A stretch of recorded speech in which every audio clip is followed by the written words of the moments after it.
Oh, that's really hot. Okay.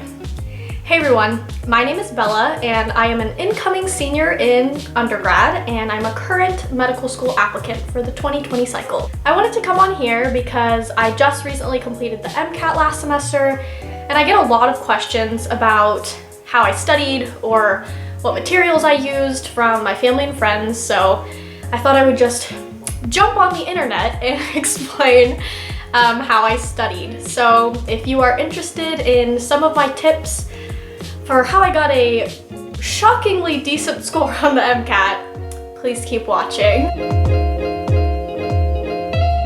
So what is the MCAT? The MCAT is the medical college admissions test. It's administered by the AAMC, or the American Association for Medical Colleges. Basically, this is a standardized test that anybody takes if they're wanting to get into either MD school, which is allopathic medical school, or DO school, which is a doctor of osteopathic medicine. Both of those types of professional degrees require the MCAT. There are 4 sections: biology and biochemistry, chemistry and physics, psychology and sociology, and then an English section called critical analysis and reading skills. The test is designed to measure your knowledge of the sciences and also your critical thinking skills, as well as your test-taking ability. The AAMC claims that it is predictive of what your future board scores would be if you did get into medical school and eventually become a doctor, but I'm not really sure how true that is. I thought that the MCAT was 10 miles wide and an inch deep. There's a lot of scary stuff online about how high your score needs to be to get into certain schools, but there are plenty of people who get average MCAT scores and they're still able to get into medical school. So don't be super discouraged about trying to measure up to the people on Student Doctor Network or Reddit or any of those things. It really skews your perspective of what it means to succeed on this test. So I have about 6 main things that I was planning on saying in this video. We'll see where my scattered brain ends up going, but without further ado, let's just get into how I studied for the MCAT. So I want to start out with the single most important thing that I feel like helped me on the MCAT, and that is the AAMC MCAT Outline. It comes in the official guide, which looks like this. I went through each chapter and just digging into the recesses of my brain from all of the classes that I had taken previously. I highlighted everything that I did not know off the top of my head. And then I went into videos and my study books, and I just went through and I took really detailed notes on everything that I highlighted. This is really helpful because it lays out from the people who make the test everything that they could possibly test you on. This took me a pretty significant amount of time, but I will say I took a practice test before this. I took a half length. I think it was just a Kaplan half length or something like that before I highlighted everything and took notes on it. And then I took one after and my score jumped around 10 points just from doing this. So I would really recommend that. It gives you a great overview of everything that's actually on the test. I get a lot of questions about what books I used for the MCAT. There are so many out there. You have Kaplan, Princeton Review, Exam Crackers, Berkeley Review if you really dig on the internet. And I guess my rule of thumb is generally to stick with the big test prep companies because I don't know, I get nervous about smaller, less known companies, but those are probably just as good. For me personally, I was deciding between the Princeton Review and the Kaplan book. So the general consensus on Kaplan versus Princeton Review is that Kaplan is better if you know a lot about the material already, if you did well in your classes, and then Princeton Review is better if you need to brush up or you have big gaps in your knowledge because it's much more detailed. For me personally, I did pretty well in my classes, so I decided to go with Kaplan. I had the Kaplan 2018-2019 books. They look like this, and they come in a box set like this. These are great books, and they have really pretty pictures. Not that that matters, but it helps when you have to read so many pages. I thought it was really useful because it kind of tells you if this is going to be something that's really important, like your amino acids or acid-base chemistry, versus things that are not so important, like embryology or smaller things.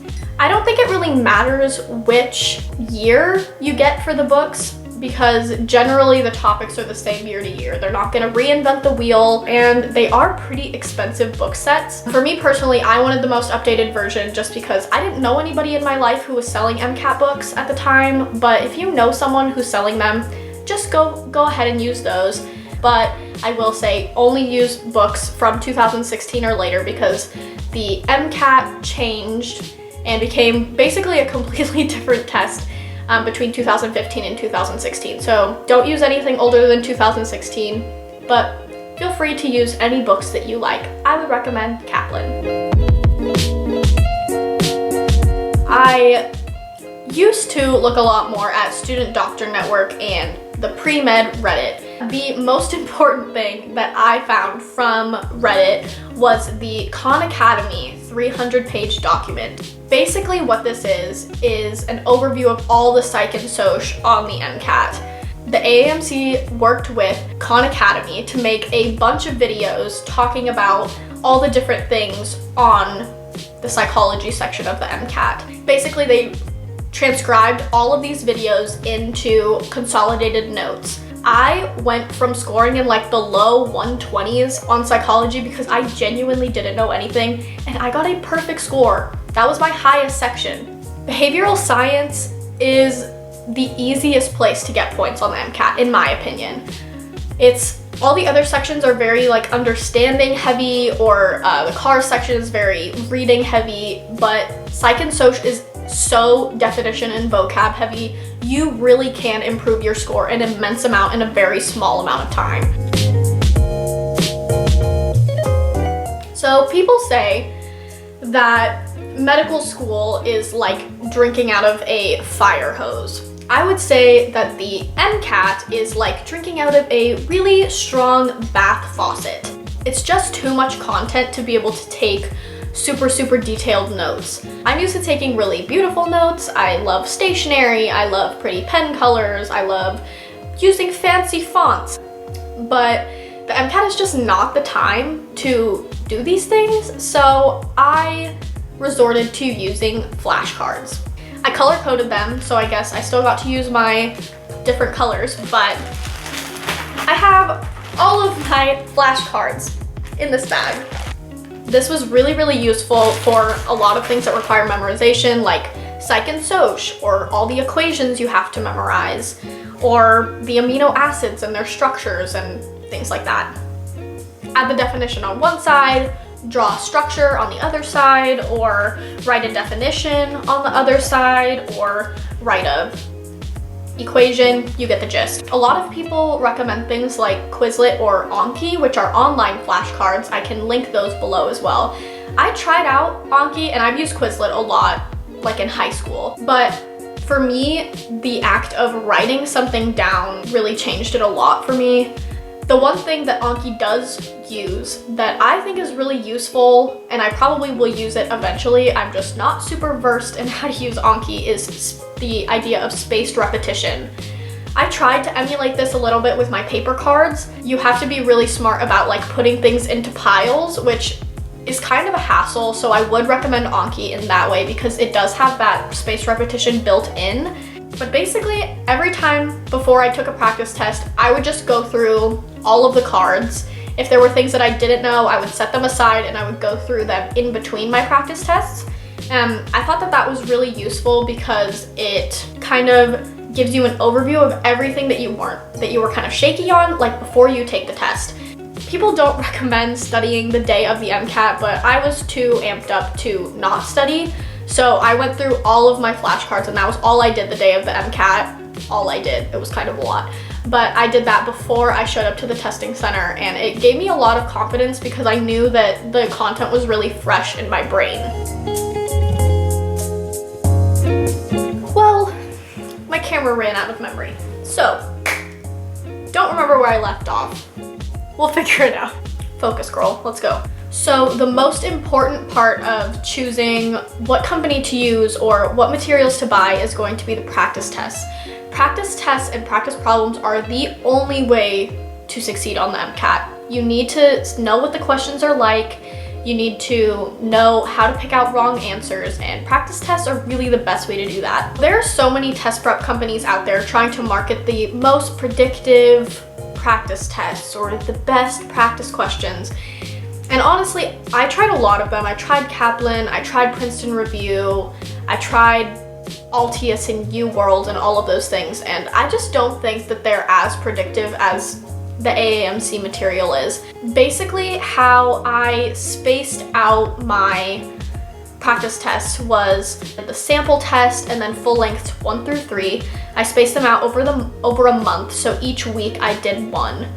And then in between that time, I would do either section banks or question packs from different sections to kind of get through all of that material. Knowing the content is one thing, but being able to answer questions is a completely different problem. Regardless of whether you know it or not, the most important thing is that being able to answer the questions. So I would recommend spending the majority of your time doing practice questions. I think the rule of thumb is that you will score on the MCAT whatever your last AAMC practice test is, plus or minus 3 points. And for me, that was true. The MCAT is a very tricky test, and they do try to fool you with fake answers and things that are really close to the right answer. They try to fool you with misleading details in passages, and I think it's really important to be able to pick those out. And really the only way to do that is to look at material from the test maker themselves.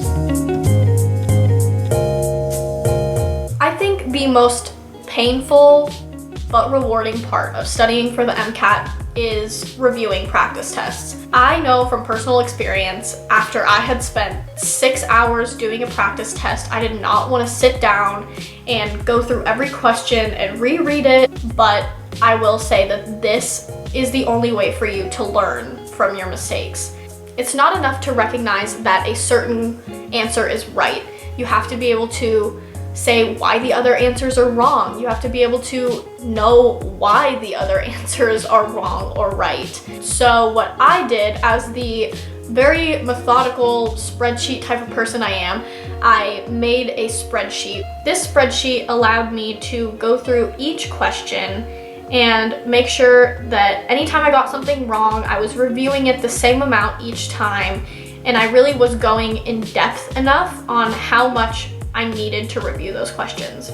So as you can see on the left, I had what section it was, then I would put down the question, then I had something to describe what my thought process was. So anytime I would come across a wrong answer, I would say, oh, well, I thought the answer was this because of this reason. It helped me gauge how off I actually was. Then I would put the correct answer, and then I would say why I got this question wrong.